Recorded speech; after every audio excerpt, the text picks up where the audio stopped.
guddoonka labada aqal xildhibaanada sharafta leh guddiyada labada guddi ee guddiga madaxa bannaanaa iyo guddiga baarlamaanka iyo marti sharafta kaleeto dhammaan meediyaha assalaamu calaykum waraxmatullaahi wabarakaatu. inta aanan u gelin dhowr qodoboon islahaa xoogaa wax ka taataabo waxaan isla weydiinayay dhowr shay oo ah inta badan aad moodo Soomaalida in xoogaa faham xumo ay ku dhacday oo ah waxaynu nahay dad islaama ilaahay kitaab buu noo soo dejiyey isaga mooyaane xeerarka kaleeto iyo sharafda kale oo la qoriyo maxay tahay dad badan oo Soomaali ah lagu fidneeyay arrinta oo ah in waxaan meesha ku haynaa aysan ahayn diin yaa ummad badan loo sheegay inta badanna dadka shacabka Soomaaliyeed lagu jahawareeriyo dastuurka markaad eegto marka chapterkiisa koowaad qodobada maanta aan ka hadlayno qodobka labaad farqadiisa koowaad labaad iyo saddexaad intaba waxay u qorayeen islaamku waa dawladda dalka Soomaaliya islaamku waa diinta dawladda dalka Soomaaliya diin aan ahayn islaam dalkan laguma faafin karo lama soo saari karo sharci aan waafaqsanayn mabaadi'da guud ee shariicada islaamka iyo maqaasideeda anigu intaa in ka fiican oo la dhihi lahaa inay jirto ma filayo oo ka bixinaysa tilmaanta ummadda Soomaaliyeed dad islaama inaynu nahay waxa aan ku xukun tagaynana ay tahay wax ku dhisan shariicada islaamka dadka marka dastuurkooda iyo shuruucdooda noocaas ee dadka dhiigooda banaystay ee ugu soo gabanaya dadka diin ma haystaan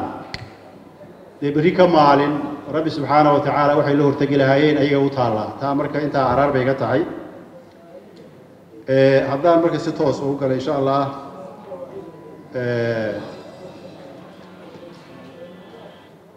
qodobka koowaad farqadiisa koowaad waxay u qorayd Soomaaliya waa jamhuuriyad federaal ah oo muslim ah lehna gobonnimo ku salaysan cadaalad iyo sareynta sharciga waxaan isleeyahay eriga gobonnimo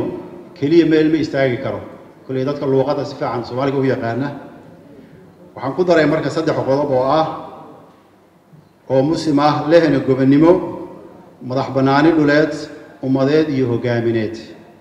kuna salaysan cadaaladda iyo sareynta sharciga qodobka marka intaas aan siiqa cusub oo noocaas aan u dhigay qodobka labaad farqadiisa koowaad asal ahaan waxay u qorayd islaamku waa diinta dawladda isbedel waxaa la sameeyey dawladda lagu bedelay dalka xildhibaano badan oo horena way ka hadleen laakiin waxaan isleeyahay definitionka saxda dadkii markii hore qoray ereyga dawladda macnaha uu sameynayay garanayeen sababto dawlad markii la qeexayo asalkeedu waa dad iyo dad waxaan ilaahay waa dal iyo dad leh astaan qaran taas marka dawladda macna ahaan marka saas ku macna weyn tahay laakiin haddii la yiraahdo dalku waa dhul bas weyn marka dawladda ka macna weyn dastuurkuna marka wuxuu ku saxan yahay ereygaas in dib loogu celiyo sidiisii hore siiqayntiisu marka waxay noqonaysaa ama la dhihi karaa si marka dhowr eray bay noqonaysaa islaamku waa diinta dalka islaamku waa diinta dawladda jamhuuriyadda federaalka Soomaaliya marka xoogaa farqada afraad oo kaligeedna meel taagan oo ah lama soo saari karo xeer aan waafaqsanayn shariicada islaamka iyo maqaasidiisa labadan marka in la waafajiyo oo laga dhigo markii la isku daro farqada koowaad iyadoo la leeyahay islaamku waa diinta dawladda jamhuuriyadda federaalka Soomaaliya shariicada islaamka ayaa saldhig iyo asal u ah dhammaan sharciyada iyo xeerarka dalka u degsan lamana soo saari karo sharci liddi ku ah shariicada islaamka iyo maqaasideeda marka labadan qodob intii la kala fogeyn lahaa hal qodob macnahana laga wada fahmayo in la isku keeno qaabkaas aan insha Allah u dhigay waxaa iigu xiga qodobka saddexaad farqadiisa shanaad oo xoogaa haweenkuna ay ka yara muujiyeen concern sida ay u qoran tahayna aan macno badan laga fahmaynin oo la yidhi haweenku waa inay ka mid noqdaan dhammaan saddexda laamood ee hay-adaha dowladda iyo guddiyada madaxa bannaan ee federaalka heer dowlad goboleed heer dowlado hoose si uu sheegayay xildhibaan odowaa faahfaahinta insaan loo dhiga sax ma aha dastuurka markay tahay marka siiqayn cusub oo kolley aniga aragtideedan u sameeyey waxaa ka mid ah haweenku waa inay ka mid noqdaan hay-adaha dowladda iyo guddiyada madaxa bannaan ee dalka si waafaqsan shareecada islaamka lagumana takoori karo jinsiyaddooda dumarnimo intaa in lagu koobo tabashada dumarku ay qabaanna sida hadda senataradii igu horreysay ee u dhigtay meeshan 30% oo kale laguma qori karo laakiin markii la sugayo hadba xukuumadda joogta ayaa xeer gooni ah ku soo saaraysa say u sugto xuquuqda dumarka meesha inay ku imaadaan marka in qaabkan kaliya loo dhaafo haweenku waa inay ka mid noqdaan hay-adaha dowladda iyo guddiyada madaxa bannaan ee dalka si waafaqsan shareecada islaamka lagumana takoori karo jinsiyaddooda dumarnimo marka intaa in dastuur ahaantu uu ku qoran yahay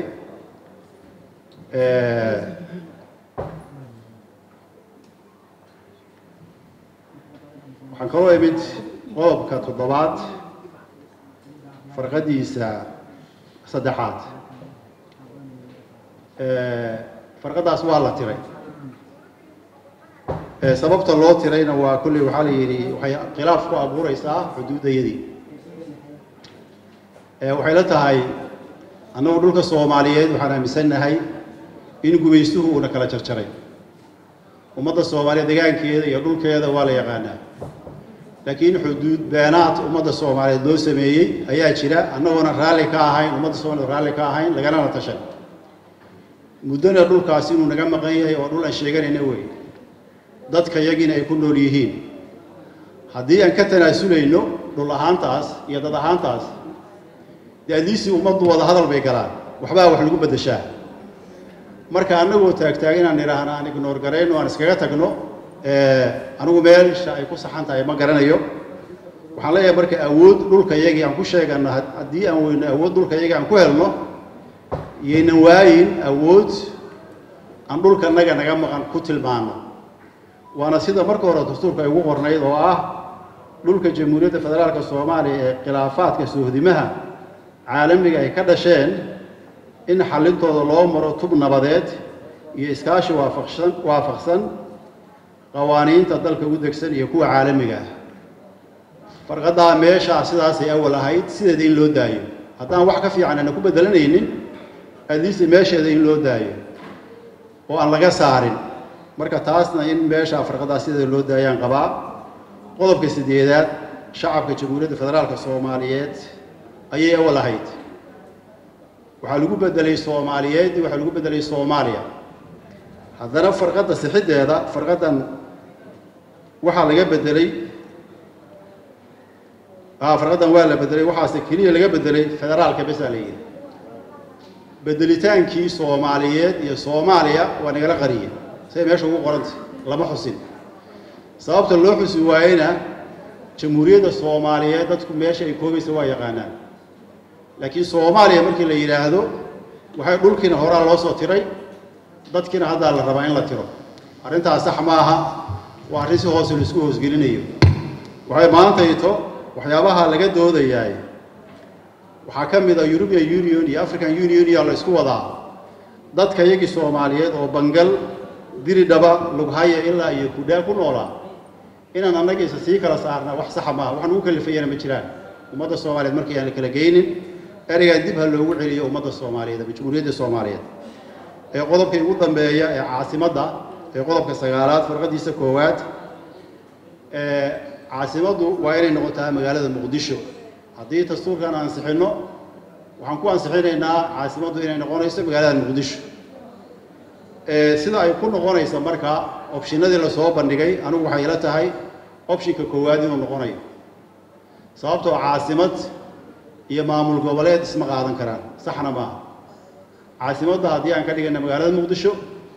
waxay noqonaysaa caasimadda hadhow optionada aan qaadayn optionka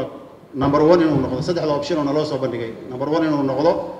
buugga faahfaahinta dib loogu laaban karaa haddiise caasimadda meesha ay noqonayso doodeedu ay taagan tahay aan la sugno qodobka shanaad oo wixii isku mar la soo raacsho labadaas loo kala qaado maasantiin